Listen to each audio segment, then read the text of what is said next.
In this hour, we're going to look at how a doctor battled with his own obesity.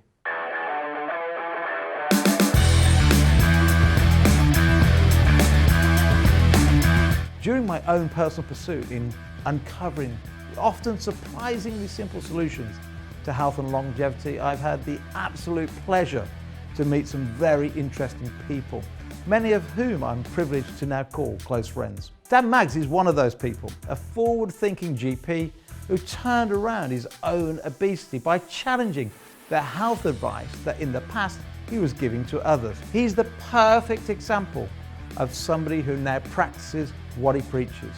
His YouTube channel, Carb Dodging, is one of the most entertaining and informative sources for great healthy cooking that aren't only good for your health, but also hugely tasty.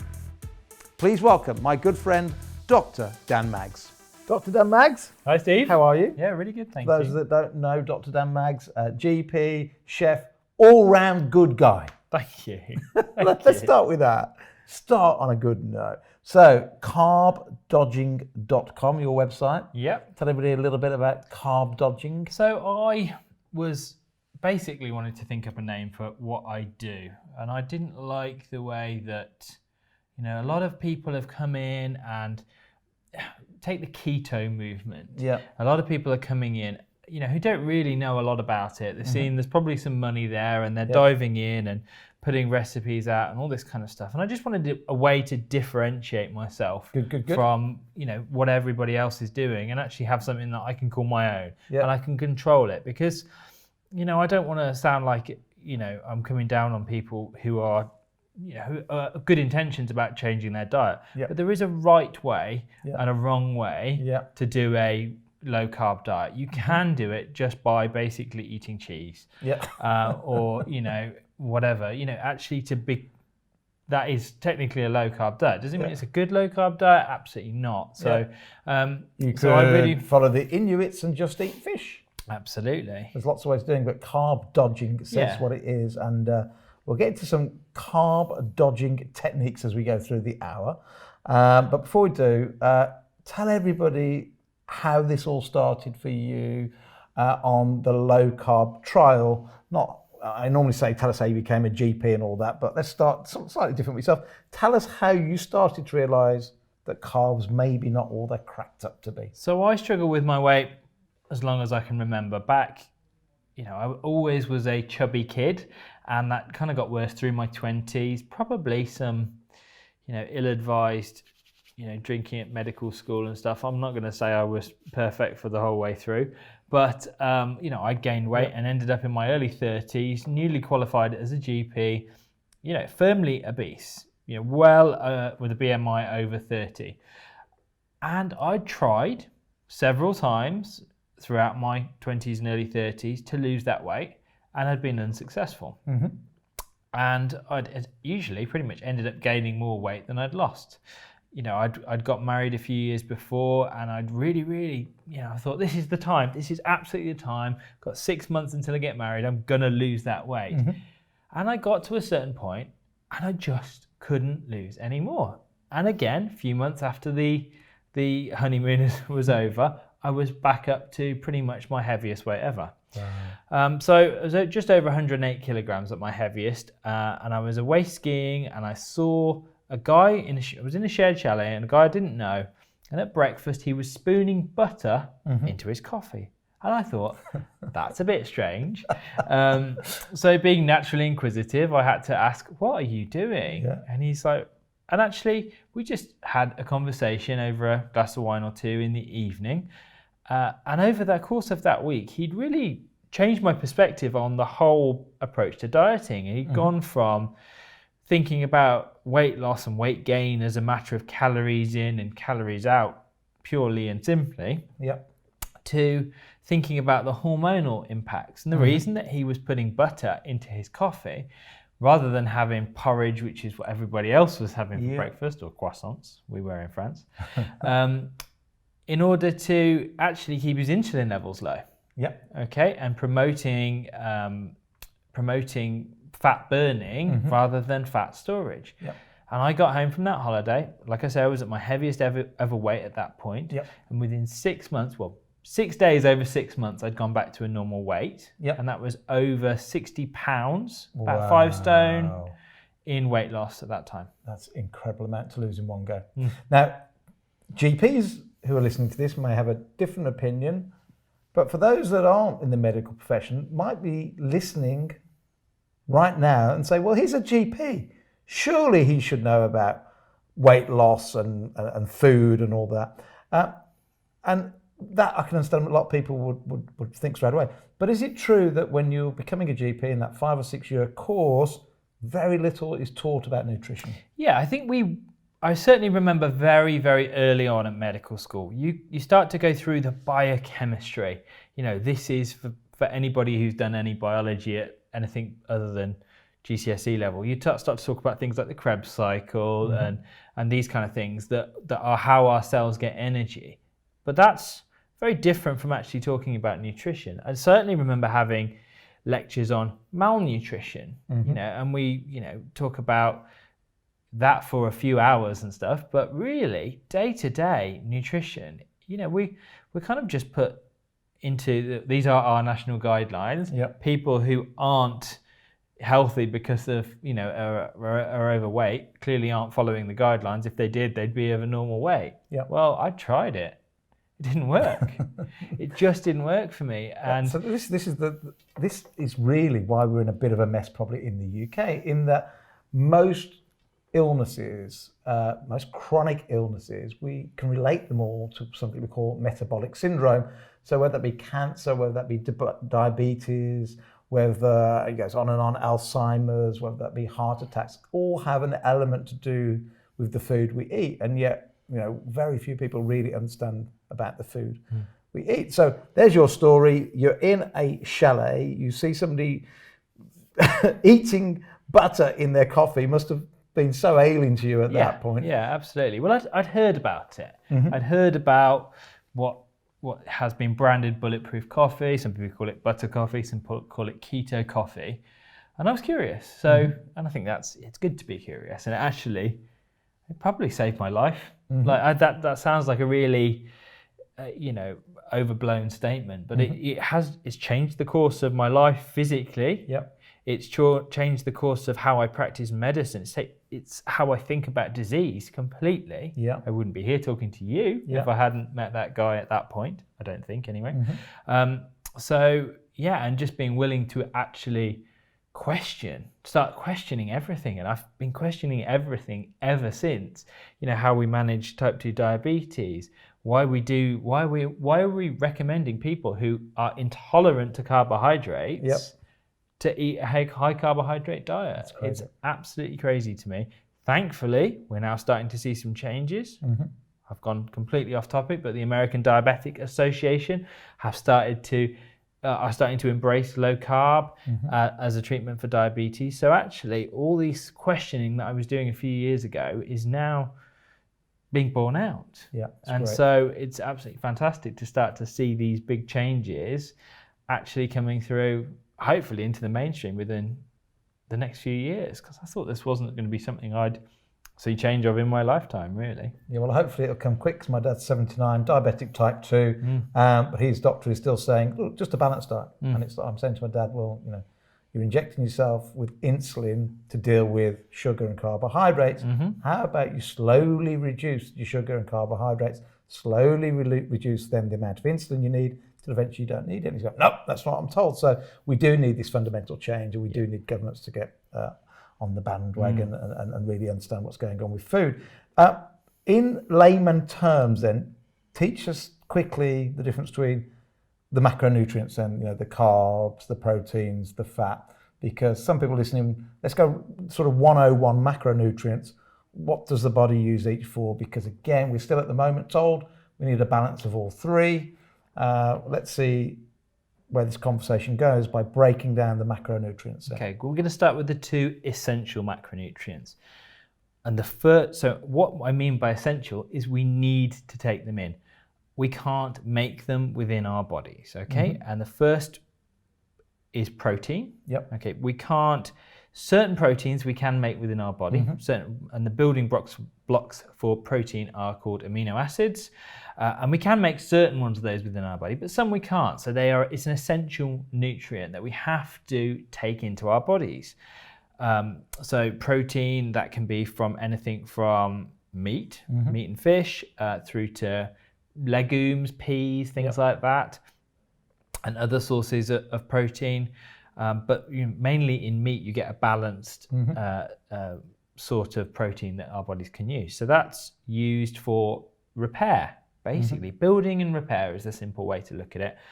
It can be used for energy in certain circumstances, but mainly building blocks of life, really. So fats. Fats are, again, most of our body is made up of a lot of fat. The brain is a lot of fat.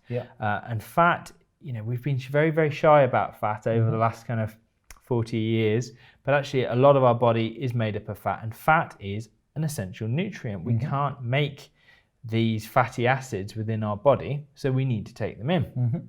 So actually cutting fat out of your diet is a very, very unwise thing to do. Well, if you were able to cut it out completely, you die, basically. Yeah, absolutely. You need it as part of your day-to-day life in order to do all those essential processes within our body, all those chemical reactions that are going on. The surface of our cells, our brain, fat is integral to life. Carbohydrates are number 3, macronutrient. This is not an essential macronutrient, no matter what. If you ever read someone who says that we need carbohydrates, you can pretty much discount everything they've said after that point. And I see it all the time. So I was reading one thing the other day. Let me get this clear. We need carbohydrates. We don't need carbohydrates. You can and you could go for the rest of your life without consuming a single carbohydrate, and you would have no ill effects from that. And there are communities that do that. Yeah, absolutely. We think about the Inuits, we think about the Eskimos that just survive off fat and protein. And places I go to in Africa, there is no carbohydrates. So, we don't need carbohydrates. Now, that's not to say practical day-to-day living, we're not going to consume some carbohydrates, but it's very, very clear that we don't need them. And we were always told with the Eat Well guide and that we actually need carbohydrates as our main source of energy. It's not true. So you can, if you restrict carbohydrates down or eliminate them completely, get all your energy that you need to live from fats and protein. Agreed. And some people say, well, that must be wrong because all carbohydrates turn into sugar, and I've heard that we need some sugar in the body. The fact is, if you are not taking in carbohydrates, the body can turn protein quite easily also into the sugar it needs for certain parts of the body that need glucose as energy. And just a great one I heard the other day from Dr. Zoe Harcum. She said an easy way to look at it is like this. If what you are eating once had a face on it, it is predominantly fat and protein. If what you're eating didn't have a face on it, and of course it's natural, we're not talking about packaged food, so we're talking broccolis and veg and so on. So if what you were eating didn't have a face on it, it's pretty much carbohydrates and protein. So it's a good way of looking at it. And we just talked about some of those cut-off communities that don't have hardly any carbs. I was with the Maasai a few years back when I was obese like yourself.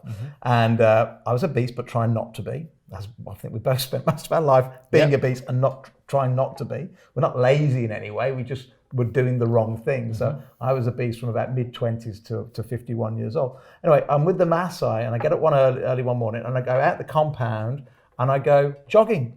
And all the security guards chasing after me, and I thought, I'm a hero here. It's because I'm going to get chased by a lion. But apparently they worried about the elephants crushing me, which is nowhere near as exciting and all that. But they were worried about that. And then in the afternoon, I was with the Maasai, and we're sitting around, and they catch a goat, and they cook the goat, and they bring it over to me, and I pull all the fat off. And this Maasai said to me, in quite good English, he said, I think I understand. You go that running in the morning, and you take the fat off so you can be big bloke. And I went, no, completely the opposite. I go running in the morning and take the fat off so I can look like you do, slender, lean and strong. He said, he turned around to me in broken English, he said, "It's not working."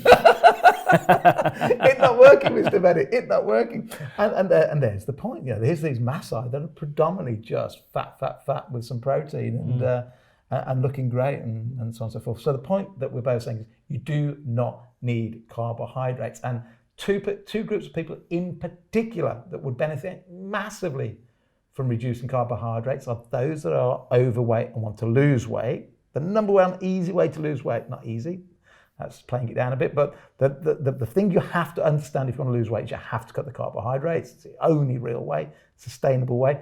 And the second one is if you're diabetic, you would massively, especially diabetes type 2, not so much 1, but if you're diabetic type 2, you would massively benefit working with your GP and dropping the amount of medication you're on slowly in line with dropping the carbohydrates to hopefully eventually you put your diabetes type 2 in remission. Yeah.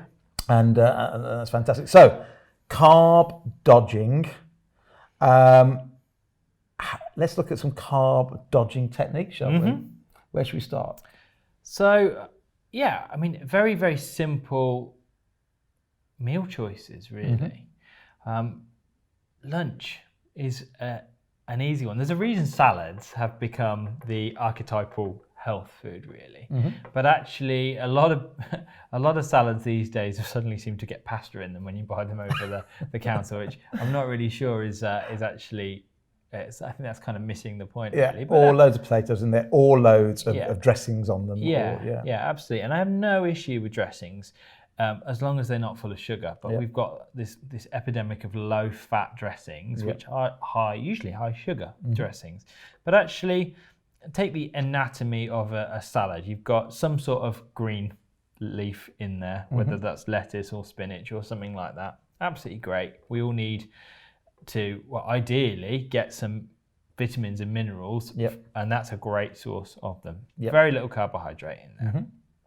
Okay, mainly water and vitamins and minerals.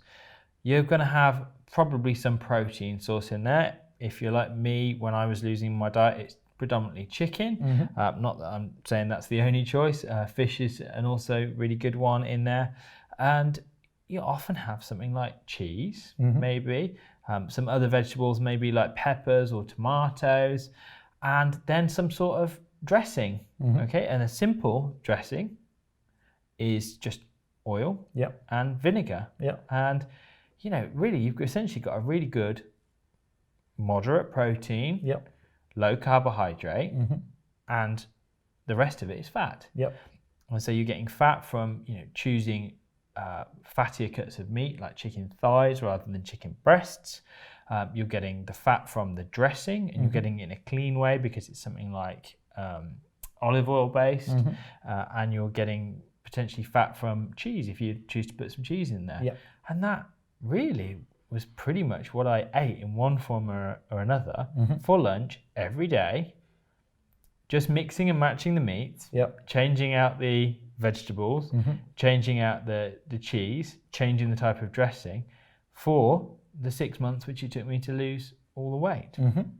It's typically what I eat for lunch on a day-to-day basis now as well. And in some ways that is, it is carb dodging, but that's a carb dodging that a lot of people probably know already. But the tricks there are, don't put potatoes in on the salad because they're starch, and starch turns into sugar in the body. Definitely don't put your salad on a bed of rice because rice turns into so much sugar in the body. It's unbelievable. It's just unbelievable the amount of that. Be careful on the dressing. Let's also sidestep one little bit about this low-fat nonsense because it's driving me nuts at the moment because you still see lorries going up down the motorway. Nuts. I do put some nuts in there as well. I like what you did there. That's good. So put some nuts in. Nuts are great. But the thing that's driving me nuts about this low-fat thing at the moment is it's so completely wrong for our health to go low-fat yogurt, low-fat this, low-fat cheese, low-fat everything. Because the second something becomes low-fat, that means it's been altered by man because it was never intended in things like yogurt to be low-fat. But if you take the fat out, you have to put something in. So if you're at 0% low-fat or no-fat yogurt, well, what have they put in? They can only have put in either more carbs or more protein. They haven't put more protein in because it gets really expensive. Yep. It's full of sugar, and it's sugar that makes you fat. So this is the bit that really gets me angry, and I think this is the reason why I wrote the first book. In the last 10 years of me being obese, I got me so down and so annoyed and so upset and so scared about my health. And yet I was buying low-fat everything. You know, I was going to the supermarket myself because I didn't completely trust my wife to go and do it for me because she's got the perfect, slender body. So I'd go down and go low-fat, low-fat, low-fat, low-fat, everything. And yet I was getting fatter and fatter and fatter because, of course, while it was low-fat, it was high in sugar. And yet fat isn't bad as long as it's natural fat. So easiest thing to work out on fat, I think, when I'm teaching people, and I hope you agree with this, that actually it doesn't matter too much whether it's saturated, polyunsaturated, unsaturated. All those things don't matter as long as they are real natural fats. The only fats that got fat a bad reputation and you have to avoid, and it's getting easier to avoid now because of some regulations, is all those man-made fats, those dangerous chemically enhanced trans fats and hydrogenated fats that are very, very dangerous indeed. But other than that, all natural fats, healthy as anything. Yeah, I think what I'd say is if a fat has been chemically produced, so your vegetable oils and things that have been created under high pressure. Yep. So, I would definitely agree with you. The trans fats are an absolute no-no. Thankfully, largely out of our diet these days because of regulation. But you'll still see a lot of vegetable oils, rapeseed oil, those kind of things. If they're cold pressed, like you can get cold pressed rapeseed oil, but it's a lot more expensive than the cheaper stuff, which is high pressure, industrially produced, which causes a lot of inflammation within the body when we consume it. I definitely want to stay away from those. So just to recap on that, it's all in my book, Primal if you've got that. If not, have a look. I think we've mentioned them all on the website. So what Danny's saying is some oils that sound healthy and should be healthy, the thing that makes them unhealthy is the process of extracting the oils because they're using chemicals to get the oils out. And the other one that drives me absolutely mad, it did the same for me when I was in the jewelry industry where Swarovski Crystal called their products crystal, but they were glass. And to be crystal has to have a crystal structure. They built a $2 billion industry out of confusing everybody with what they're calling their product a crystal when it isn't a crystal. And it's like the thing in this industry that does exactly the same. Anybody that calls their oil vegetable oil drives me mad because it ain't made of vegetables. Get this right? Vegetable oil is not a healthy choice because vegetable oil is not made from vegetables. Go for your proper oils, go for your coconut oils, go for your avocado oils, go for, there's just so many great oils, olive oils, and just, that's what we want. And then the meat-based fats. Yeah, absolutely. Yeah, I thought lard would be healthy. Yeah, absolutely. Absolutely. It's great to cook with. If you've not, obviously my grandma's generation and stuff, they used to cook with lard as the routine. But actually, you still can buy it in the supermarkets, and I recommend trying it because it tastes amazing. Yeah, lard and ghee, which is used for a lot of flavouring in Indian curries, is a butter that has been processed in a natural way to make it more dense. And ghee is absolutely incredible. The one that always, this used to be a guilty pleasure for me. So my brother taught me to make pate about 15 years ago. And we'd have it twice a year. We'd have it at Easter, we'd have it at Christmas. And I would consume lots of it, but feeling really guilty because there was so much butter in it. I thought it was so unhealthy. Only to find out I didn't have to worry about it because actually pate made with lots of butter, as long as it's natural organic butter, is so healthy because it's a healthy fat. Yeah, and I can definitely vouch for Steve's pate if you ever get a chance to try it. So, and the recipe is in Primal Gourmet. Before we move on from the fats thing, watch out for blends. Okay. So ghee, particularly, you can get two types of ghee typically in the supermarket. You can get one that is pure butter ghee, and you can get one that is cut basically with vegetable oil. I didn't know that. Yeah, so you have to be very, very careful. And, we're talking about things like switch to olive oil and stuff. If you see a lot of the mayonnaises, they're like, oh, this one's olive oil now. No, it's not. They've used a tiny bit of olive oil and a whole lot of vegetable oil to make it. So the only way to really make mayonnaise, and there are some specialist brands, Hunter and Gatherer, making avocado mayonnaise, which is fantastic. But there are some, and you can find specialist brand stuff, but the best way really is to make it yourself. Yeah, it's very, very easy, and I know you've got a recipe for that in the book as well. So it's such an easy thing to make, and I definitely recommend that's the cleanest way. Yeah. To avoid all the rubbish that they put in mayonnaise. Isn't it so sad that you have to read beyond the label? There are so many brands, both in the pharmaceutical world and the medical world, that pharmaceutical and the food industries, that play on words. So they'll tell you, this is organic, but actually when you read through the contents, it's only that one thing that's organic and all the rest isn't. Yeah, so just really got to do your homework and start to read behind those labels. I didn't know that about ghee. I've never even checked a ghee label. I just go buy it and never look. So I'll have a look at that in future. You'll see there's two prices, but it was one will be a very different price from the other, because actually pure butter is more expensive. I don't use much of it, to be honest. So I think it's a really good way to go. But you will see that there's two different prices for ghee. But just because something's made with olive oil doesn't mean it wasn't made with a load of other rubbish as well. Great advice there. So overall, we're saying you need fat.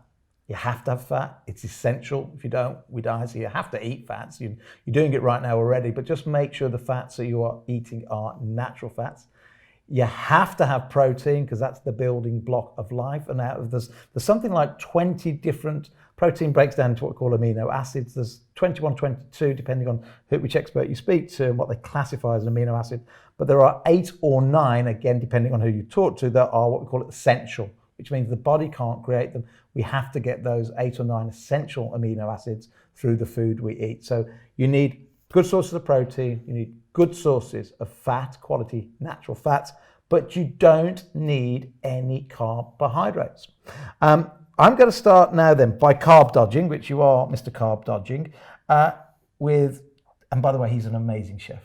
He's an amazing, amazing chef. If you haven't gone to carbdodging.com, go and have a look. There's over 100 recipes that Dr. Dan Maggs has got on there. It's a brilliant, brilliant website. And I will confess that there is one on there well, in fact, there are 2 that you've got there that I won't say stolen, because you put them up there for us all to use, but I've learnt them off by heart so much that they're my go-to breakfast, my go-to lunch. So there's one on there to make egg muffins and use a muffin tray. And for those that you're trying to teach to be Primal, they are just absolutely fabulous. And then one that I would have thought was impossible to do until you really taught me about how to ditch rice completely. And I thought this would never work, but he does this Spanish paella, but takes the rice out and puts cauliflower in. That is just incredible, just incredible. Now, we're going to go, let's go to rice and cauliflower. Here's a carb dodger for you.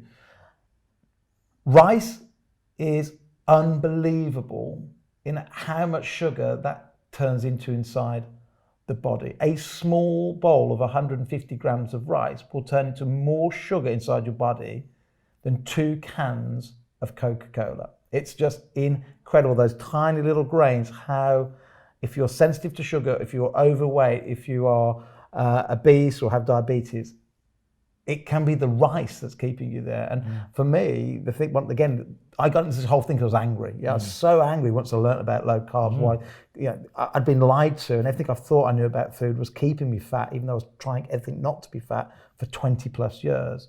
And rice, what I'd do with rice, I'd have that at the base, and I'd put loads of healthy stuff on top, thinking, and I'd stay fat and get fatter and fatter. And it was probably the rice that was doing it, and not the main meal. Absolutely. And so talk us through all the ways you cook your rice, then, my friend, because you are Mr.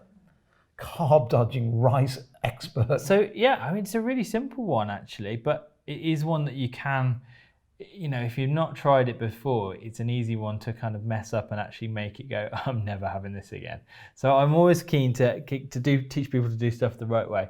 I use a blender, okay, and just short pulses, until it all gets to an even consistency. Don't try and do too much at once. It's far better to do 2 batches for a whole cauliflower than 1. Don't do it too fine, else it just goes into slop. Then you can maybe turn it into cauliflower mash. But I've done that once. Bailed out, got it wrong, and then this looks more like mash. Keep going till it is mash. Let's just make it into mash. And that is, but that's also very, very tasty. But yeah, so keep it and just experiment with the chunks. You'll get a feel for it. I like to roast it. If I'm just going to have it on the side with some, have a curry or something, and I'm replacing that, then I will just roast it. Just put it on a roasting tray, put a bit of ghee in there, just roast it probably about 20 minutes on 180 degrees and just turn it a couple of times. Just make sure it's not burning. That's a great way. It really brings out some of the flavour that you do get with the cauliflower as well. And I really, really enjoy it like that. Yeah. But you don't need to, I think there's this mindset that we also, and especially when people start to go low carb, it's direct replacements, okay? Yeah. You don't really need to eat curry with rice. You don't really need to eat, whatever. You don't really need to eat your spaghetti I think with pasta. I think you're right, Dan, but on the flip side of the coin, until I knew about cauliflower rice, for the first year or so that when I got into being primal and carb dodging, I did exactly what you just said. Every single meal we had ended up being on a bed of spinach or watercress or something like that. Yeah. And eventually that can get a little bit boring. And also when your friends come round, they're so used to having everything on rice that when all of a sudden I got introduced by yourself to cauliflower rice, it was just like, wow, this has just changed everything for me. Yeah. And just to recap on what Dr. Dan has just said, those are the two main tips. Don't put too much cauliflower in your blender at once. Yeah. Just literally half the cauliflower at a time, and just keep pressing it and pulsing it, just literally 1 or 2 seconds, and just keep your eyes open and just keep looking at it till it looks like rice. Yeah. Then take it all out, put it in the bowl, put your other half in, and what you'll find in the half you're taking out of your chopper, there might be 1 or 2 bits I haven't yet chopped up. We'll just chuck that bit back in again, but don't overdo it. Otherwise it doesn't look like rice and doesn't taste like rice. But then, like you said, then stick it in the oven, or you can put it in the fryer. It's just, and here's the key thing is, once you come off eating rice, we're going to pasta in a minute as well, but they are boring. There is no flavour in rice or pasta. I used to think there was. Yeah, it's just texture. Yeah. It's just texture really that adds to the meal, and we do it because we're used to it. But this is a tip that I learned from David Unwin. Why do it's your bolognese sauce that's the flavour. Yeah. Why not just have it over vegetables instead of over pasta? Or and actually you can substitute that out, and you can spiralize courgette or zucchini if there's any American listeners, and make courgette or zoodles. And actually that's great, but you don't need to have it over that. So I think that's one of the mindset switches that comes a little bit later on when you've been low carb for a while. Is actually we're only making these meals in this way because we've always done it. We don't actually need to do it like this. So I really like cauliflower just chunked up. And again, roasted off in the same way. It takes 10 seconds to prepare a cauliflower into chunks, and actually just shove it in the oven. 20 minutes later, you've got amazing roasted cauliflower chunks, and it tastes amazing, really. Cauliflower steaks, just chop it up into slices, also works really, really well. So these are just kind of different ways you can make it interesting. And Dan's seen me do this. It's so bizarre. We go to Switzerland quite a lot, skiing and holidaying, and so I go to holiday place with the children. And if you're in Switzerland, you have to have a cheese fondue, but cheese fondue always served with bread. So I'll go in the restaurant the day before, tell them to get a cauliflower in for me. Let's just boil me a cauliflower, and I use cauliflower even in the cheese fondue because it just tastes fantastic. It holds the cheese really well. And of course, the key thing with rice, other than it being just totally bad for you if you're trying to lose weight or diabetic, there's no nutritional value whatsoever. Carbohydrates rarely come with nutritional value. It's just energy, sugar. Whereas I've just got in front of me a list of the benefits of cauliflower. It's full of vitamin C, vitamin K, folate, vitamin B5. It's full of omega-3, and the list goes on and on and on of the benefits of switching out your rice. Yeah, this is why a lot of cereals, you'll see they're fortified with vitamins and minerals. Remember, it was always part of the advertising, such and such, fortified with vitamins and minerals, because there isn't any vitamins and minerals in there, because it's stripped out as part of the processing. White rice is a cultural thing, whereas it was kind of seen that the higher classes would eat white rice because they could afford to have the extra processing phase. Bleached and cleaned and washed to death. Polished. Yeah. Polish off the husks. Of course, the husks is where all the fibre and all the nutrition is. Yes.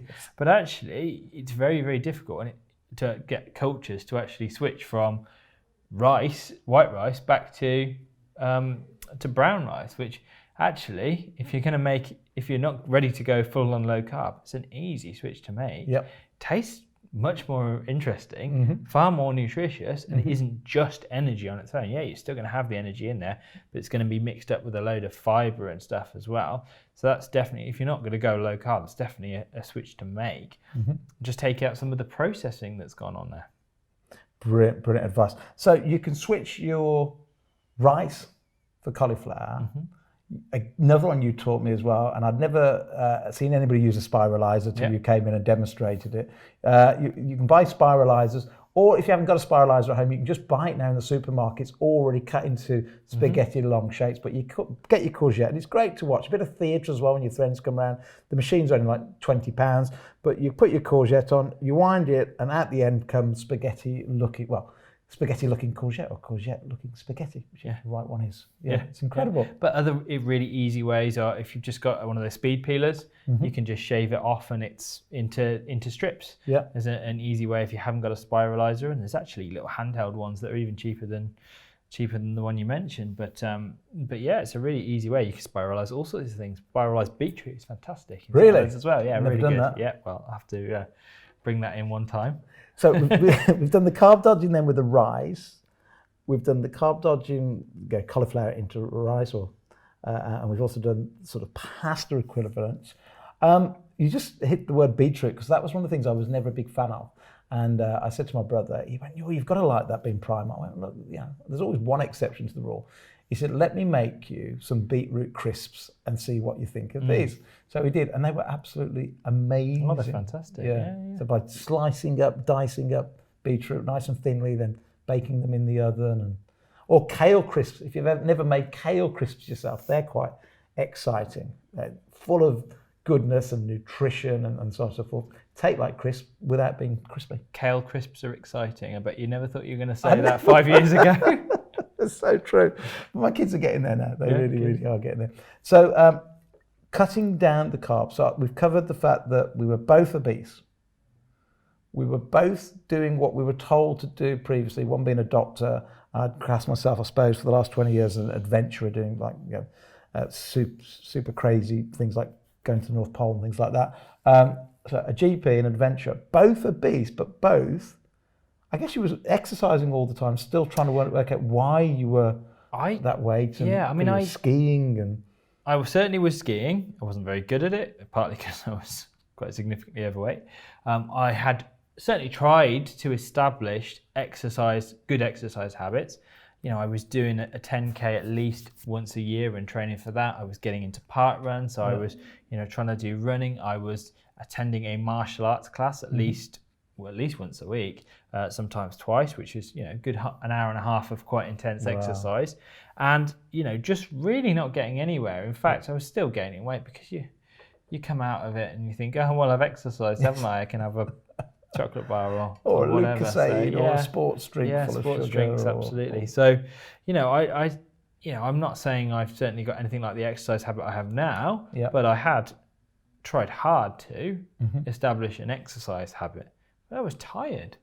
I was physically tired. I would half want to go and sleep in the afternoons, and I'd be reaching for the biscuits at come 4 o'clock just to give me an energy to get through to the end of my shift and end of my clinic, because otherwise I'd be falling asleep in front of patients. And that is not something that is a good look as a GP when you're having a one-on-one conversation and you're starting to drop off. It's just, you don't do it. You just don't do it. So I think what we're saying is, you can't out-exercise a poor diet. No. You just can't. So, and I think this is where I feel robbed and feel cheated over the years, in that I was always told, well, it's calories in, it's calories out. So my thing was, well, okay, I won't change what I'll eat. I'll just exercise and exercise more. But the thing you find, isn't it, when you exercise more, then you need more energy. So therefore you eat more calories. And because sugar turns into energy, or carbohydrates turns into energy faster, the thing the body tells you to go and get when you're in it, until you kick the carbs, is carbs, isn't it? That's what it's telling you to go and eat and consume. Yeah, I mean, we naturally, we evolved to like sweet stuff. We evolved to want carbohydrates because when they are available in the wild, if you take it back to primal man, when they are available in the wild, well, yeah, you're going to want to consume them because it's a rare thing and they are high energy. That doesn't mean we should be consuming them all the time. I always remember going back to, there was one of the documentaries on the BBC, it was Humans, I think, Human Planet, that was it. And they talked about, it was talking about different tribal cultures. And one of the times they were like, oh, there's it's David Attenborough saying, oh, and there's been a rare find of honey. Okay. Well, and you see these guys and they are climbing up the tree to get to the bee's nest and knock it down, and they're getting stung, and it's a big event within this tribal community that they found a bee's nest and they've got honey. It's not every day spreading it on your toast. Okay. And I think people need to remember that fruit, we get fruit in the supermarkets all the time because it's imported from all over the world. But when do you actually see fruit out local? Well, you get berry crop, don't you? Sometimes during the year, you might get a crop during the autumn. You're not going to be consuming fruit all year round. And even is the fruit that we have these days, have you seen the size of some blueberries? They're just absolutely huge. They're like the size of pound coins.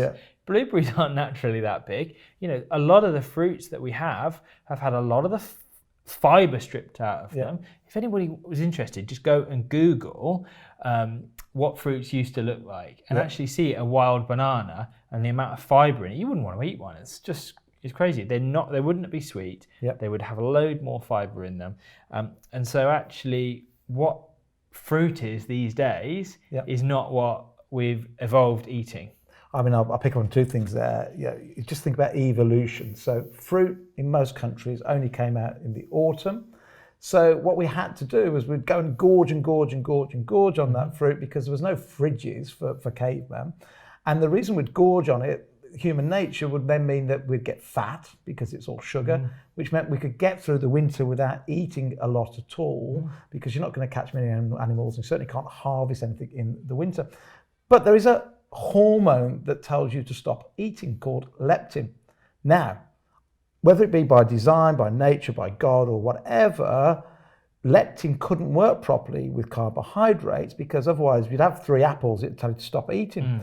So the point is this: when you eat loads of protein and fats, a hormone tells the brain you're full, so you stop eating, so you don't eat as much. But with sugar, it doesn't work so well because if it did, we would never have gorged on all that fruit and therefore we'd never have got through the winter months. The key thing is sugar makes us fat. Fruit makes us fat if we have too much of it. Next thing quickly then on the berries one is quite interesting. In fact, on all fruit, why do we have fruit? If you ask one of your patients, why do we consume a lot of fruit? What do you think the main reason they would come up with? They've been told it's healthy. And in particular, what's healthy about fruit? A lot of fiber. Nutrition. Most can say antioxidants, I would have thought up there. Okay. Yeah, so a bit of fiber, definitely. Bit of other vitamins and minerals, but antioxidants, I certainly was what I used to believe. But if it's not organic, there's a big study recently on blueberries. A organic blueberry will have 9 times more antioxidants than a one that's not organic. And the theory goes something like this: you spray a pesticide over a blueberry, it sits there and relaxes and goes, I don't need to build any defenses because something's just been sprayed on me. I don't have to need to develop any antioxidants at all, and therefore I can grow nice and big, so I can concentrate on growing rather than defending. Whereas back to your thing about them, really they should be smaller. If you don't spray them in pesticides, all the antioxidants develop, therefore they're much better for you. So with fruit is good, but always where you can go organic. And if you're trying to lose weight, other than your berries, it might not be a good time to eat the bananas and the oranges. In fact, weren't we at a conference the other day? And the biggest speakers in the world were giving their speeches, and the poor banana, I think, got nailed in every single speech. Yeah, I think it's become a bit of a running joke. But actually, it's so true.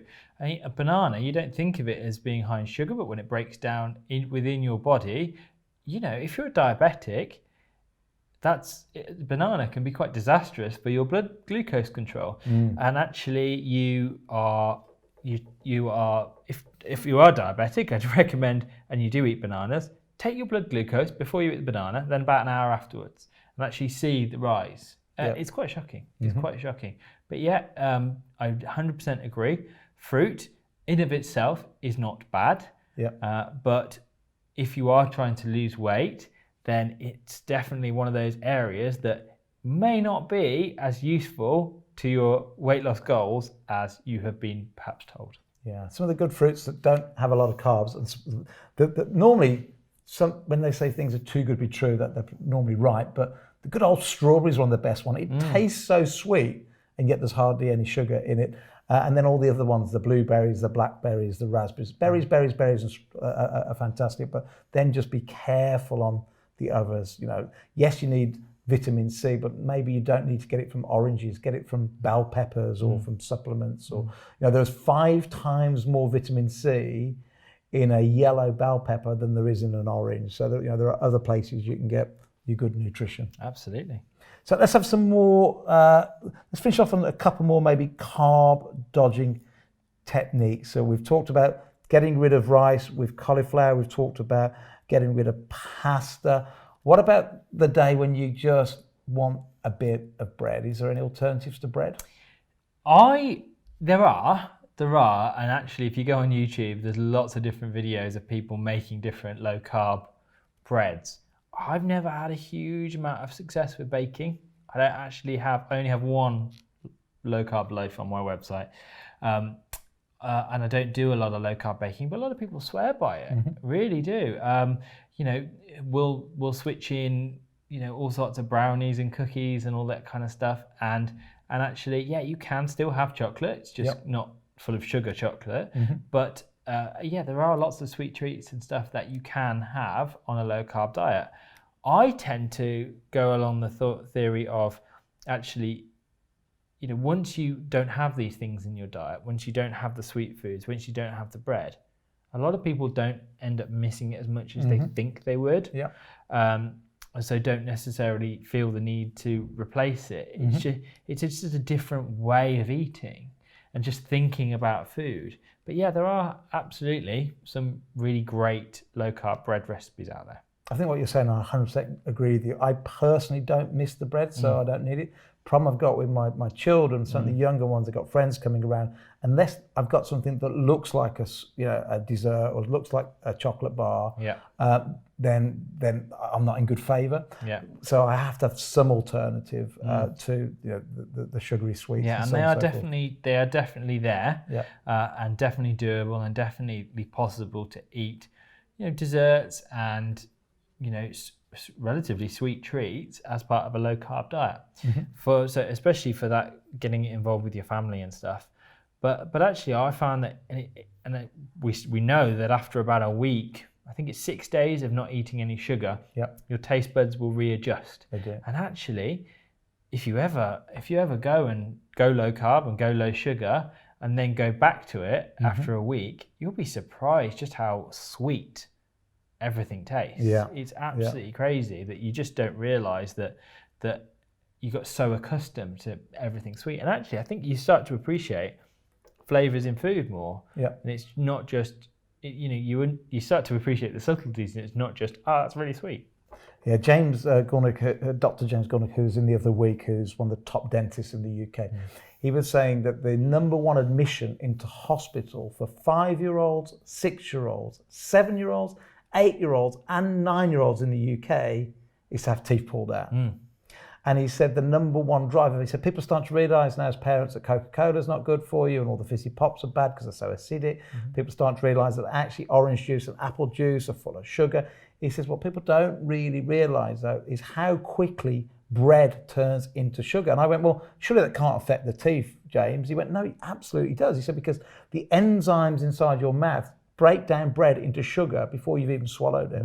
And I said, well, I'm struggling to comprehend that. He said, okay, get home tonight, get a small bit of bread in your mouth and chew and chew and chew, don't swallow, And he said, within a minute, it'll be so sweet you spit it out. And he was so right. So not just for your health, but also for your children's health, their teeth. You've got to cut down the bread. But we're just brainwashed into it, I think. You know, my dad, who's diabetic type 2, on holiday with him a few weeks ago, every single meal, he's starting to get the idea now about, you know, eating a bit of salad and eating some good stuff. But without exception for a week, every meal I saw him reach for the bread roll. And I'm just like, what bit don't you get? Yeah, it's cultural, isn't it? It's cultural. We eat bread and potatoes with most meals. You know, in Asia they eat rice and noodles with most meals. It's an uphill struggle to achieve what we're trying to achieve, because, you know, culture tells us that this is what we eat. Yeah, it's amazing. The other day we had Dr. David Unwin in, and he was teaching us about, you know, how much sugar is in bread, how the body takes the bread and turns it into sugar. I'm not saying people stuff lots and lots of sugar in bread, although that does happen in some places, but all carbohydrates turn into sugar. All bread turns into sugar. So we went around the corner, we got a Subway. We asked for it without any sauce on it. We just wanted the bread roll. Told a bit of a fib. We said we got some cheese in the office and we just wanted a bread roll. We bought it back, we weighed it, and then we asked Dr. David Unwin to work out how much sugar that turned into. And the effect on the bloodstream, in terms of the same effect of glucose, was the equivalent of 15 sugar cubes just on that foot-long bit of bread, which is the equivalent of about 2 cans of Coca-Cola. So, you know, how many times, I'm sure you've done it at home, I've done it with my children in the past before I became carb aware, you go, oh, well, let's have the salad in the Subway. Because you don't realise it's the bread that's the bad bit. So you make the right choices on the filling, but not knowing that the bread's the equivalent of 2 cans of Coca-Cola. And I'd be very surprised if there wasn't a load of sugar added to that bread as well, on top of the actual starchy content in it as well. So, you know, particularly with those kind of breads and stuff, that it's not your natural sourdough kind of thing, which again breaks down to sugar, but a lot of them have got a lot of added sugar in as well. It's frightening. So I think, look, we're about 10 minutes to go. Hopefully we've convinced most people that are listening today or watching the webcam version. Maybe we've convinced you that you don't need carbohydrates. I hope we have. How 2 obese people sitting in a room together, were obese, sitting in a room together, have tried to do it down the exercise route and failed. But by just and tried to do it down the low fat route and zero fat this and low fat this and failed, have done it by reducing carbohydrates. And now nearly every conference we go to and every doctor we see that's in the know, it's almost like everybody now saying exactly the same thing, and we can't all be wrong. So we've got personal experience, we've got lots and lots of doctors agreeing right now. So maybe people are at home going, look, I'm overweight or I'm obese, I want to give this a try. How do they give it a try? Because sugar and bread is addictive to start off with. I mean, what's the first few steps they could take? Have they got to go cold turkey, or what's the answer, do you think? This is a great question, and actually I think there's multiple routes towards it. I went cold turkey. I came back off that holiday and I went bang, and I just completely changed my diet overnight. That worked for me, and the bonus of that is you actually see weight loss really quite quickly, and that is massively encouraging to keep going. Yes. That works with my psychology. Yeah. Okay. Other people are like, well, okay, I'm going to cut the sugar down because that's fine, and actually they go and they'll cut the sugar down and they'll start to reduce their carbohydrates. They might have, you know, half the amount of potatoes and half the amount of pasta and half the amount of rice for a while, and actually go down slowly. But you don't start to see that initial weight loss until and isn't that just like saying to a smoker, just cut down? Isn't that the same thing? Well, maybe, absolutely. So, but you don't tend to get, so when you really do cut the carbs out fairly sharply, you can get carb withdrawal symptoms, which aren't pleasant. You can get headaches, you can have problems sleeping. They are temporary and are quite treatable, actually, you know, with simple kind of over-the-counter medications for headaches. Sometimes you can have a bit of a change in bowel habit, which again is because your body has been so used, your bowels and all the bacteria, so used to consuming carbohydrates as their main source of energy. They're having something different. So you will expect a change in your bowel habit. But the flip side is if you do it slowly, you tend to get much less in the way of those symptoms just by reducing it down. But you're right. I find carbs are like a gateway drug. Yep. To be honest, I'm pretty low carb the majority of the time. But if I do break and have, for whatever reason, for whatever celebration or whatever gathering or something, and I do have some carbs, it's like the floodgates are opening. Yep. Is that how you feel? Well, so the last month I've been doing some experiments with taking, I'm not diabetic, but taking my own blood to see, because Dr. David Unwin said, look, just monitor yourself and see what effect a banana has on bread. So I've been breaking my own carb just to learn a little bit more. But I've found now it's like an addiction's come back, and I won't go as far as bread, but if there's some chocolate in the fridge that maybe one of my children have got that shouldn't have got, but I'll just go and eat it. Yeah. Or one thing that I've never got my kids to give up is ice cream, even though I've got a fantastic low carb ice cream that we make with coconut, but they still like their ice cream. And I'll go and eat it, and it's just like, my goodness, once you open that floodgate, it is addiction. And I think you've got to, here's the thing as well, if you're trying to lose weight, it is impossible to lose weight. You can't lose it. It's not like, oh, it's just disappeared. You have to burn off that. All the fat that you have around here, especially around here, is, if you like, you've paid forward for food that your body can consume later on. You have to use this energy. You can't lose it. You have to burn fat. And to burn fat, you have to stop burning sugar, because while there is sugar in your system, whether that be in your liver, because of an area where we store it, or in your muscles, while there is sugar there, you can't get to this fat store. So I think if you want, it's exactly what you said a minute ago, Dr. Dan, that you lose weight so fast at the very, very beginning, because if you go cold turkey completely and cut the carbs out, all of a sudden you've taught your body how to start burning fat. And that can happen within 2 or 3 days. Some people it takes a week. And while the body's learning to do that, that's the occasional time you get a headache, or your bowel movements change a little bit, because the body hasn't learned how to all of a sudden access the fat stores that you've got. But once you learn to burn fat, it's amazing, isn't it? Oh, it's yeah. Amazing. Some of the benefits in terms of energy.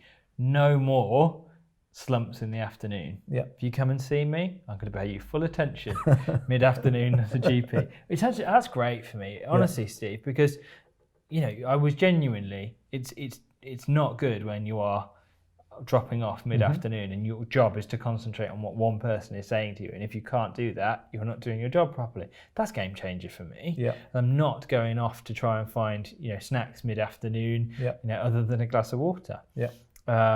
So, that's an absolute game changer. Energy levels. So why are so many people who struggle, who are overweight, so tired all the time? They've got way more stored energy than they ever need. It's because they're not able to access their fat stores. They're not able to process their energy properly.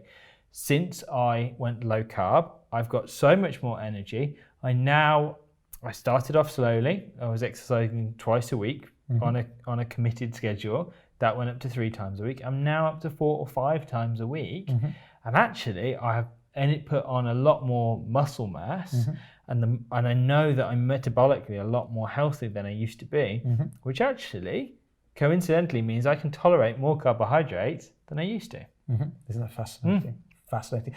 And we call it in my book the carbo coaster. So this is why, when you are eating carbohydrates, you're always wanting to snack and you're always low on energy. So what happens is you eat carbohydrates. They turn instantly into sugar. Sugar that you don't need. In other words, if you're exercising at the time, the body can burn it and that's fine. But your body doesn't want sugar, what we call glucose, in the bloodstream. It's effectively poison in the bloodstream. So it has to release insulin, a hormone, to grab that sugar and store it as body fat. But then, because it's grabbed it and stored it so quickly, you're hungry again. So you want the next meal. So you have some more carbohydrates, because you want carbohydrates because that's the thing that will quickly give you energy. But as soon as you've got that energy, Insulin's grabbed it if you've not used it and stored it again. So we call it a carbo coaster. You've got these spikes where you've just had the sugar-laden drink or the bread. You feel loads of energy, but it goes so quickly. That's why you have a McDonald's and you feel full for about 30 seconds or a couple of minutes, and then you're hungry again. But once you come off that and you start eating eggs for breakfast, you start eating your cauliflower rice and high fats and high proteins, because your body can now access your fat stores, any spare fat you've got, and everybody's got some spare fat. You are never ever hungry. It's amazing, isn't it? Yeah, it's a complete changer from needing breakfast and then how many breakfast cereals say they're going to keep you full for longer? No, never been able to make it to lunch without needing some sort of snack mid-morning. Actually, the more I tried to increase the amount of breakfast cereal, and you're up to like 4 times the amount of the recommended daily allowance. I swear that just makes you hungrier. It does. Because the crash is so much harder after that big carb rush in the morning. I mean, that's the thing of it.